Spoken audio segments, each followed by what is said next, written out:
Hello everyone, my self Manish Patel. और आज का हमारा टॉपिक है टाइप 3 हाइपर सेंसिटिविटी। देखो, लास्ट लेक्चर तक हमने टाइप 2 हाइपर सेंसिटिविटी कंप्लीट कर ली है। आज हम टाइप 3 हाइपर सेंसिटिविटी डिस्कस करेंगे। टाइप 3 हाइपर सेंसिटिविटी को हम इम्यून कॉम्प्लेक्स डिपोजिशन टाइप भी बोलते हैं। देखो, यहाँ पर इम्यून कॉम्प्लेक्स का मतलब क्या है? कोई भी एंटीजन और एंटीबॉडी बाइंड कर जाए ना, उसको हम इम्यून कॉम्प्लेक्स बोलते हैं और वो जाके स्पेसिफिक रीजन्स में डिपॉजिट कर जाएंगे, इसीलिए इसको हम बोलेंगे इम्यून कॉम्प्लेक्स डिपोजिशन टाइप। ठीक है, समझ में आ गया? देखो, इसमें टाइप 2 हाइपर सेंसिटिविटी के कंपैरिजन में डिफरेंस क्या है? यहाँ पर नॉन स्पेसिफिक एंटीबॉडी होगी। टाइप 2 में स्पेसिफिक एंटीबॉडी थी। ये नॉन स्पेसिफिक एंटीबॉडी का मतलब क्या है कि बी सेल्स ने ये एंटीबॉडी प्रोड्यूस की है, पर इसने दूसरे काम के लिए प्रोड्यूस की थी, दूसरे एंटीजन के साथ बाइंड करने के लिए फॉर्म की थी, पर ये जाके किसी और एंटीजन के साथ बाइंड कर जाएगी, इसीलिए इसको हम नॉन स्पेसिफिक एंटीबॉडी बोलेंगे। और ये किसके अगेंस्ट होगी? वहां पर फिक्स्ड एंटीजन था और यहाँ पर है सर्कुलेटिंग एंटीजन। मतलब ब्लड वेसल्स में एंटीजन सर्कुलेट कर रहा होगा, उसके अगेंस्ट में एक नॉन स्पेसिफिक एंटीबॉडी होगी जो जाके वहां पर बाइंड कर जाएगी।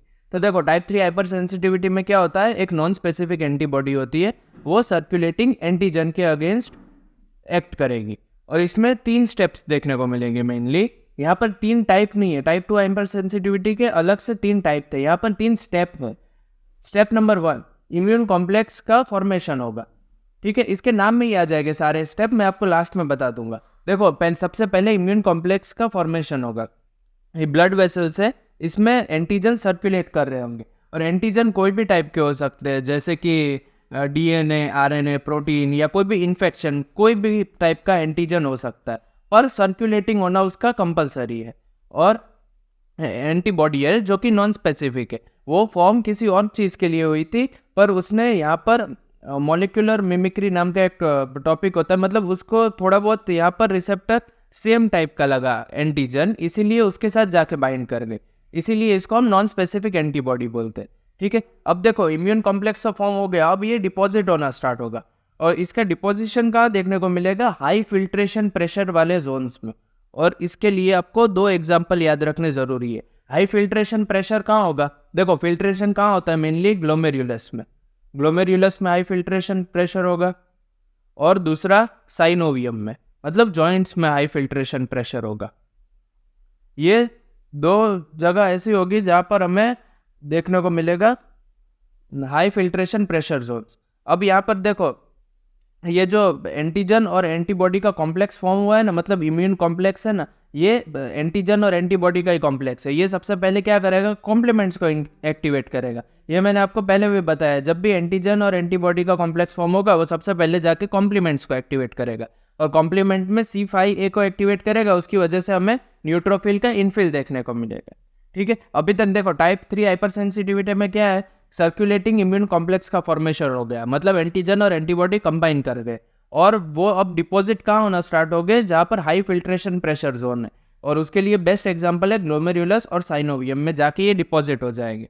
और ये एंटीजन और एंटीबॉडी का कॉम्प्लेक्स है, वो कॉम्प्लीमेंट्स को एक्टिवेट कर देगा और C5a जैसे ही एक्टिवेट होगा, यहाँ पर न्यूट्रोफिल इनफिल देखने को मिलेगा। ठीक है, अभी तक ये इतनी चीज़ें आप दिमाग में बैठा लो। उसके बाद हम टाइप 3 देखते हैं। देखो, यहाँ पर न्यूट्रोफिल तो इनफिल हो गया, अब न्यूट्रोफिल और ज़्यादा इंक्रीज होता चला जाएगा, जिसकी वजह से इन्फ्लामेटरी डैमेज देखने को मिलेगा। इन्फ्लामेटरी डैमेज है वो तकरीबन 10 डेज आफ्टर एंटीजन एक्सपोजर हमें देखने को मिलेगा। मतलब इसने C5a ने न्यूट्रोफिल का इनफिल तो कराया, पर वो बहुत ही कम था। अब जैसे ही डेज पास होते गए, अब 10 डेज हो गए, तो यहाँ पर बहुत ही ज़्यादा न्यूट्रोफिल की हमें बहुत ही ज़्यादा कॉन्सेंट्रेशन देखने को मिलेगी, जिसकी वजह से इन्फ्लामेटरी डैमेज देखने को मिलेगा। और ब्लड वेसल में जहाँ भी इन्फ्लामेटरी डैमेज हो, तो वहाँ पर क्या कॉज होगा? एक तो वेस्कुलाइटिस देखने को मिलेगा। ठीक है, वेसल्स में इन्फ्लामेशन हो जाए, उसमें वेस्कुलाइटिस देखने को मिलेगा, और तो और एक टाइप की नेक्रोसिस भी देखने को मिलेगी। इसीलिए तो इन्फ्लामेटरी डैमेज हुई है, वो नेक्रोसिस भी कॉज करेगी।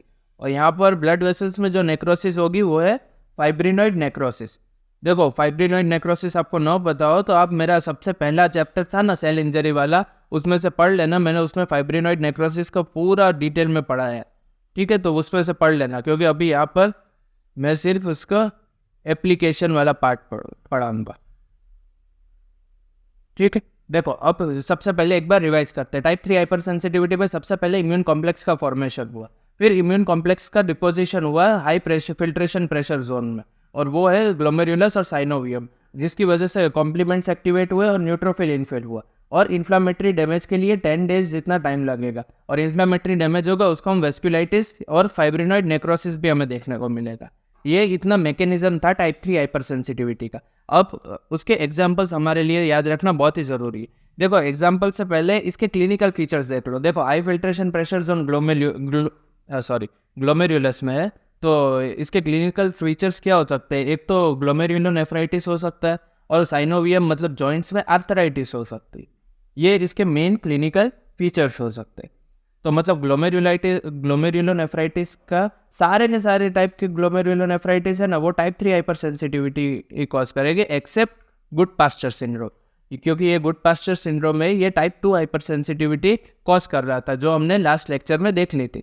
पता है ग्लोमेरुलर बेसमेंट मेम्ब्रेन के अगेंस्ट एंटीबॉडीज फॉर्म हो रही थी, ठीक है, ये लास्ट लेक्चर में मैंने पढ़ा दिया है।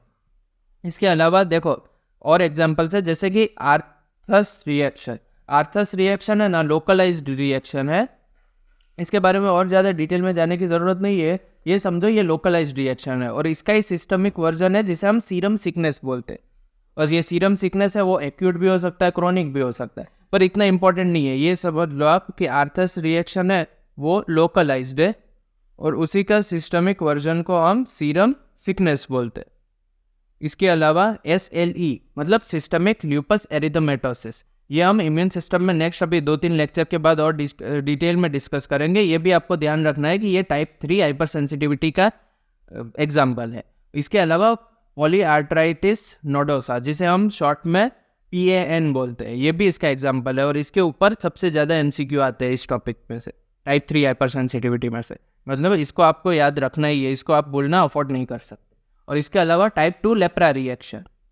देखो लेप्रा रिएक्शन तो मेनली फार्मेकोलॉजी में इंपॉर्टेंट है, पर उसके कौन से टाइप 1 है टाइप 2 है, वो कौन सी टाइप की हाइपर सेंसिटिविटी कॉज करता है, हमारे लिए इतना ही जानना ज़रूरी है। मतलब टाइप 2 लेप्रा रिएक्शन है वो टाइप 3 हाइपर सेंसिटिविटी का एग्जाम्पल, ठीक है। तो ये सारे के सारे एग्जाम्पल्स बहुत ही ईजी थे।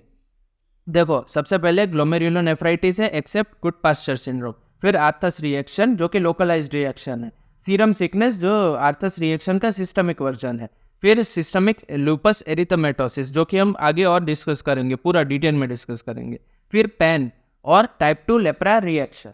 इसके अलावा देखो मैंने ग्लोमेरुलोनेफ्राइटिस का तो आपको बता दिया एग्जाम्पल, पर अभी आर्थराइटिस का एग्जाम्पल्स मैंने नहीं बताया, क्योंकि देखो रूमेटॉइड आर्थराइटिस है ना, वो टाइप 4 हाइपर सेंसिटिविटी का एग्जाम्पल ज़्यादा है compare to type 3 hyper sensitivity, इसलिए मैंने यहाँ पर इसको काउंट नहीं किया।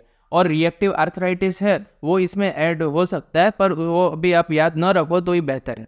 आपको इतना याद रखना है कि क्लिनिकल फीचर्स में ग्लोमेरुलोनेफ्राइटिस और आर्थराइटिस देखने को मिलती है, ठीक है। तो इसी के साथ मैंने पूरा कॉन्सेप्ट आपको टाइप 3 हाइपर सेंसिटिविटी का क्लियर कर दिया। अगर आपको मेरे लेक्चर से हेल्प हो रही हो तो आप अपने फ्रेंड्स और बैचमेट्स के साथ भी मेरे लेक्चर्स शेयर कर सकते हो, ठीक है। Thank you so much for watching.